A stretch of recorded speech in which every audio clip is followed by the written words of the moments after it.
কারণে যিনি কারা অন্তরীণ হয়েছেন, কারা নির্যাতিত হয়েছেন এবং ফ্যাসিস্ট সরকারের রোশানলে তিনি এই দেশ ছেড়ে চলে যেতে বাধ্য হয়েছেন, সেই কাজী ইব্রাহিমের উপর ওনার নিজ গড়া প্রতিষ্ঠানে অতর্কিত হামলা হয়েছে।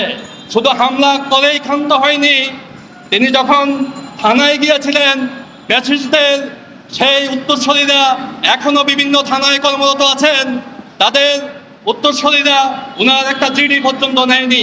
আমরা প্রশাসনের দৃষ্টি আকর্ষণ করছি, মাননীয় স্বরাষ্ট্র উপদেষ্টার দৃষ্টি আকর্ষণ করছি, প্রশাসন থেকে স্বৈরাচারের দোষরদেরকে অপসারণ করুন এবং আলেম ওলামাদের নিরাপত্তা নিশ্চিত করুন। আমরা এই প্রেস ক্লাবের মানববন্ধন থেকে হুঁশিয়ারি উচ্চারণ করতে চাই, যদি আর একবার কাজী ইব্রাহিম তথা আলেম ওলামাদের উপর কোনো সন্ত্রাসী হামলা হয় তাহলে তৌহিদি জনতা বসে থাকবে না, আমাদেরকে বাধ্য করবেন না।